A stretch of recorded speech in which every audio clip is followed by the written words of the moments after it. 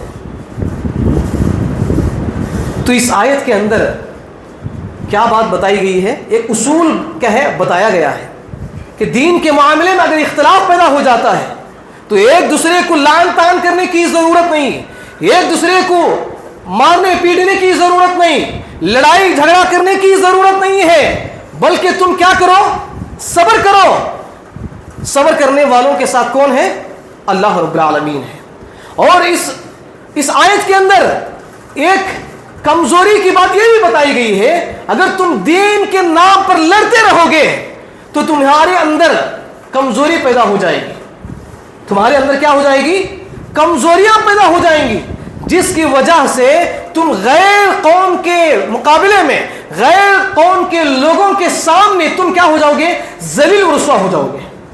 تو یہاں پر اللہ رب العالمین نے مسلمانوں کو آپس میں دین کے معاملات میں بغیر اختلاف کے، بغیر جھگڑے کے، اتحاد کے ساتھ، محبت کے ساتھ، اخوت کے ساتھ، بھائی چارگی کے ساتھ رہنے کا ہمیں حکم دیتا ہے۔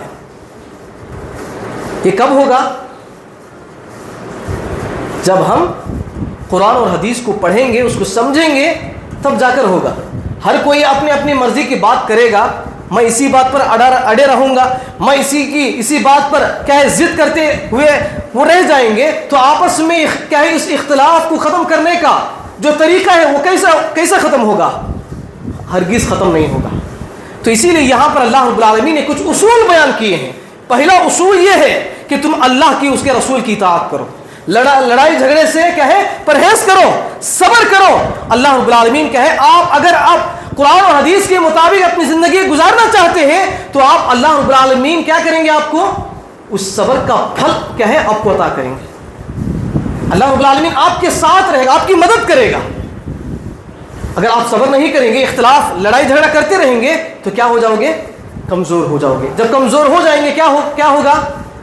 غیر قوم کے لوگ تمہیں ذلت رسوائی کریں گے، غیر قوم کے لوگ تمہیں کہیں گے ارے تم آپس میں لڑ رہے ہو، جھگڑ رہے ہو، اور تمہیں آ کر ہمیں دین کی دعوت دے رہے ہو۔ ہماری بات وہاں تک غیروں کے سامنے کیسے ہم پہنچا سکتے ہیں؟ تو یہ پہلا اصول کو ہمیں یاد رکھنے کی ضرورت ہے۔ انشاءاللہ عمل کریں گے انشاءاللہ۔ اور اسی طرح ایک دوسرا اصول اللہ رب العالمین نے قرآن مجید کے اندر ایک بیان یہ کیا ہے کہ کہیں پر بھی لڑائی جھگڑا ہو جاتا ہے، اختلاف ہو جاتا ہے دین کے معاملات میں، تو اللہ رب العالمین فرماتے ہیں کہ اس اختلاف کو، اس لڑائی جھگڑے کو، اس مسئلے کو، اس کیس کو تم اللہ اور اس کے رسول کی عدالت میں پیش کرو، اللہ اور اس کے رسول کے میزان میں تولو، اللہ اور اس کے رسول کی عدالت میں جو فیصلہ ہوگا تم اس کی حکم کی فرما برداری کرو۔ جیسا کہ اللہ رب العالمین سورہ نساء آیت نمبر 50 پر 9 کے اندر فرماتے ہیں فَإِن تَنَازَعْتُمْ فِي شَيْءٍ فَرُدُّوهُ إِلَى اللَّهِ۔ دیکھیے یہاں پر اللہ رب العالمین فرماتے ہیں فَإِن تَنَازَعْتُمْ، اگر تمہارے درمیان اختلاف پیدا ہو جائے، لڑائی جھگڑا ہو جائے، کسی بھی معاملات میں ہو، کسی بھی معاملات میں، تو تم اس کو کیا کرو؟ فَرُدُّوهُ إِلَى اللَّهِ وَالرَّسُولِ، کہ تم اس چیز کو، اس اختلاف کو، اس فتنے کو، اس جھگڑے کو تم اللہ اور اس کے رسول کی طرف لوٹاؤ، اور اللہ اور اس کے رسول کیا کہیں گے اس کے مطابق تم کیا کرو؟ اس لڑائی جھگڑے کو ختم کر دو۔ یہ اصول بیان کیا گیا ہے۔ یہاں پر اللہ رب العالمین نے اور ایک بات بھی کہا، شرط لگائی۔ کس بات کا؟ اگر تم واقعی مومن ہو، واقعی اگر تم ایمان والے ہو، یوم جزا کے دن کا ایمان رکھتے ہو کہ کل قیامت کے دن اللہ رب العالمین ہمیں جزا و سزا کا معاملہ ہمارے ساتھ کیا جائے گا، اگر آپ کا یہ ایمان ہے تو آپ کے لیے ضروری ہے کہ آپس کی جو اختلافات ہیں ان چیزوں کو تم کیا کرو؟ اللہ اور اس کے رسول کی طرف لوٹاؤ۔ کسی بھی معاملات میں، کسی بھی معاملات میں عمل کریں گے میرے بھائی۔ یہ دوسرا اصول بیان کیا گیا ہے۔ اور اسی طرح ایک تیسرا اصول یہ بھی بیان کیا اللہ رب العالمین نے کہ جب اللہ اور اس کے رسول کی بات آ جاتی ہے کسی بھی معاملات میں، چاہے لڑائی جھگڑے کے موقع پر ہو، چاہے محبت کے موقع پر ہو، چاہے وہ کسی بھی معاملات میں، اللہ اور اس کے رسول کا حکم، فرما برداری، اطاعت جب سامنے آ جاتی ہے تو اس کو بلا چور چرا کیا ہے، اس کو مان لینا چاہیے، ضد نہیں کرنا چاہیے، انکار نہیں کرنا چاہیے۔ یہ اصول بیان کیا گیا ہے، یہ اصول کیا ہے، بیان کیا گیا ہے۔ دیکھیے اللہ رب العالمین فرماتے ہیں فَلَا وَرَبِّكَ لَا يُؤْمِنُونَ حَتَّى يُحَكِّمُوكَ فِي مَا شَجَرَ بَيْنَهُمْ ثُمَّ لَا يَجِدُوا فِي أَنفُسِهِمْ حَرَجًا مِمَّا قَضَيْتَ وَيُسَلِّمُوا تَسْلِيمًا۔ سورہ نساء آیت نمبر 65۔ اس آیت کے اندر اللہ رب العالمین فرماتے ہیں، اس آیت کے اندر اللہ رب العالمین نے اپنی ذات کی قسم کھائی، اپنی ذات، یعنی اللہ کے نبی صلی اللہ علیہ وسلم سے مخاطب ہو کر کہتے ہیں اے محمد صلی اللہ علیہ وسلم، تمہارے رب کی قسم ہے۔ تمہارے رب کی قسم کون ہے؟ اللہ رب العالمین۔ اللہ رب العالمین خود اپنی ذات کی قسم کھا کر، تو اس بات کی یہاں پر اتنی آپ کو معلوم ہونا چاہیے کہ اللہ رب العالمین جب قرآن مجید کے اندر کسی بھی چیز کی قسم کھاتا ہے تو اس چیز کی عظمت، اس چیز کی قدر و منزلت بہت بڑھ جاتی ہے، بہت بڑا ہے۔ تو اسی لیے یہاں پر اللہ رب العالمین نے اپنی ذات کا قسم کھا کر محمد صلی اللہ علیہ وسلم سے مخاطب ہو کر کہتے ہیں فَلَا وَرَبِّكَ لَا يُؤْمِنُونَ حَتَّى يُحَكِّمُوكَ، کہ اے محمد صلی اللہ علیہ وسلم، کوئی بھی شخص اس وقت تک مومن نہیں ہو سکتا جبکہ اپنے آپسی اختلافات میں آپ کو فیصلہ کرنے والا نہ مان لے۔ یعنی کسی بھی معاملات میں آپ میں اختلاف ہو جاتا ہے تو آپ کو کیا کرنا چاہیے؟ اللہ اور اس کے رسول کی طرف کیا ہے، ہمیں اس کو لوٹانا چاہیے۔ قرآن کیا کہتا ہے، حدیث کیا کہتی ہے، اللہ کے نبی صلی اللہ علیہ وسلم کا عمل ہمیں کیا کہتا ہے، اس کے مطابق کیا ہے ہم اپنی لڑائی جھگڑے کو، اس اختلافات کو ہمیں ختم کرنے کی کوشش کرنا ہے، نہ کہ ہم کیا ہے تو میں کر کے کیا کرتے ہیں، اس فتنے کو اور بڑھا دیتے ہیں۔ تو یہاں پر کیا ہے، یہ اصول کیا ہے بیان کیا گیا ہے، جب اللہ اور اس کے رسول کی بات آ جاتی ہے تو تمہارے اندر کوئی اختیار نہیں ہے، کوئی اختیار نہیں ہے، تمہیں چاہے پسند ہو یا نہ پسند ہو، اللہ اور اس کے رسول کی بات آ جاتی ہے تو اس بات کو ماننا ضروری ہے، تمہارے اوپر فرض ہے، لازم ہے۔ اگر تم اللہ اور اس کے رسول کی بات آ جانے کے بعد بھی اگر تمہارے دل میں تنگی محسوس ہوتی ہے، تنگی مطلب تم اس چیز کو پسند نہیں کرتے ہو، تو اللہ رب العالمین کہتے ہیں لا یؤمنون، تم مومن نہیں ہو۔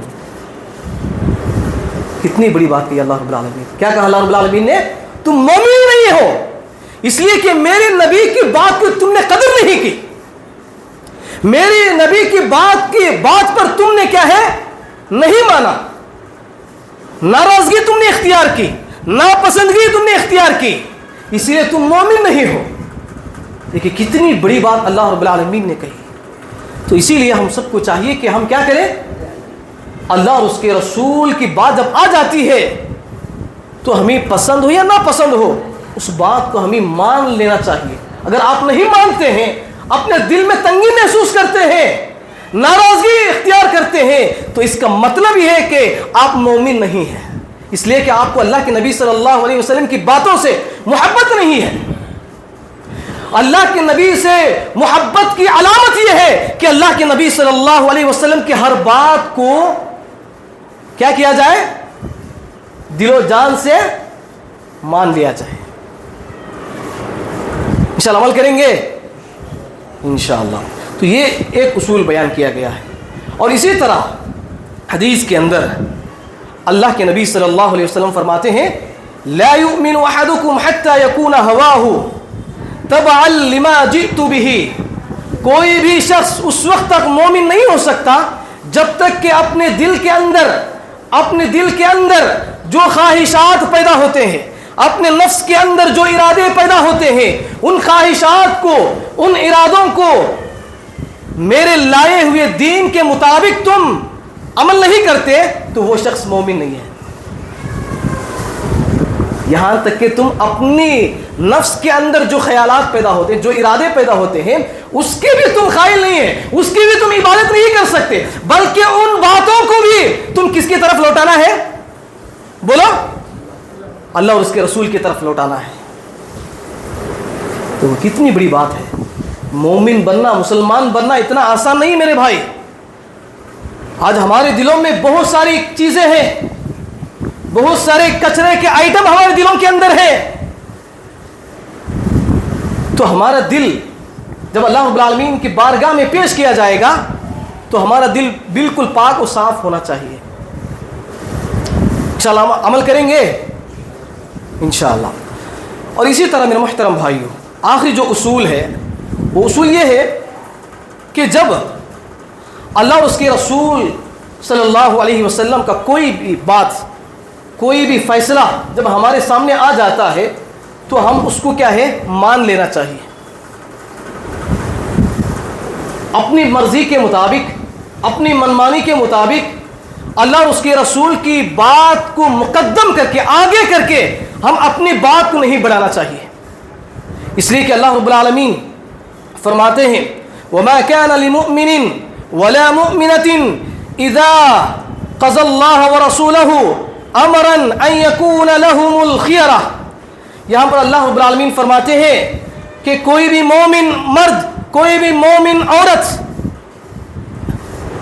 اس وقت تک مومن نہیں ہو سکتے جب اللہ رب العالمین, اللہ اور اس کے رسول کا فیصلہ آ جاتا ہے تو اس کے اوپر اگر کوئی شخص اپنا اختیار کرتا ہے, اپنا ارادہ بیان کرتا ہے, اللہ اور اس کے رسول کا حکم ہمارے سامنے موجود ہے, اس کے باوجود بھی آپ کیا کر رہے ہیں, ایسا کرے تو اچھا رہتا, ایسا کرے تو اچھا رہتا. ہمارے سامنے قرآن اور حدیث ہے, اس کے باوجود بھی آپ کیا کر رہے ہیں, اس کو چھوڑ کر اپنی رائے پیش کر رہے ہیں, اپنے من کی بات کہہ رہے ہیں.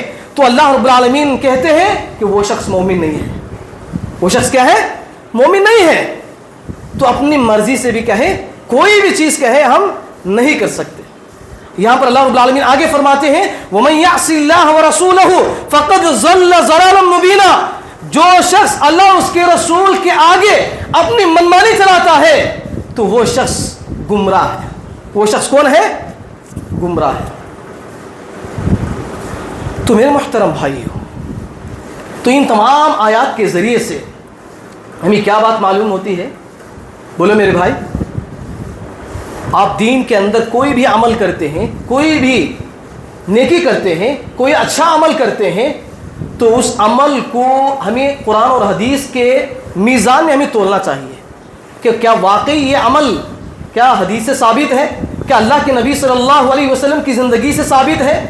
آپ دیکھیں آج معاشرے کے اندر بہت سارے ایسے مسلمان ہیں جو اللہ کے نبی صلی اللہ علیہ وسلم کی پیدائش کے طور پر عید مناتے ہیں, جبکہ آپ کو معلوم ہونا چاہیے, آپ لوگوں کو معلوم ہونا چاہیے کہ آپ قرآن مجید کو کھولیں, اس کے ایک ایک صفحے, قرآن کی 30 پارے ہیں, 30 پاروں کو اگر آپ پڑھیں گے کہیں پر بھی اللہ رب العالمین نے اس بات کا حکم نہیں دیا کہ تم میرے نبی کی پیدائش کا دن جشن مناؤ, کہیں پر بھی نہیں کہا. بلکہ اللہ رب العالمین نے کہا تو یہ کہا کہ تم نماز پڑھو میرے نبی کے مطابق, روزہ رکھو میرے نبی کے مطابق, میرے نبی سے محبت کرو, میرے نبی کے بتائے ہوئے طریقے کے مطابق عمل کرو, میں تم سے محبت کروں گا. یہ اللہ رب العالمین نے کہا ہے. کہیں پر بھی اللہ رب العالمین نے قرآن مجید کے اندر کیا ہے, جشن عید میلاد النبی صلی اللہ علیہ وسلم کو کہے عید کے طور پر جشن منانا, خوشیاں منانا کہے, اس کا حکم کہیں پر بھی نہیں دیا. خود اللہ کے نبی صلی اللہ علیہ وسلم کی زندگی کو دیکھیں. نبوت کے بعد اللہ کے نبی صلی اللہ علیہ وسلم مکہ کے اندر 12 سال تھے اور مدینہ کے اندر 10 سال موجود تھے. تو اتنے عرصے میں کبھی بھی اللہ کے نبی صلی اللہ علیہ وسلم نے اپنے پیدائش کے دن کو جشن نہیں منایا, عید نہیں منائی. تو ہم کیوں منائیں؟ جو لوگ منا رہے ہیں, میرا سوال ان لوگوں سے ہے, میرا سوال کیا ہے, ان لوگوں سے ہے. جب اللہ کے نبی خود نبی صلی اللہ علیہ وسلم اس چیز کو, پیدائش کے دن کو عید نہیں منایا, تو آپ کون ہو سکتے ہیں اس چیز کو منانے والے؟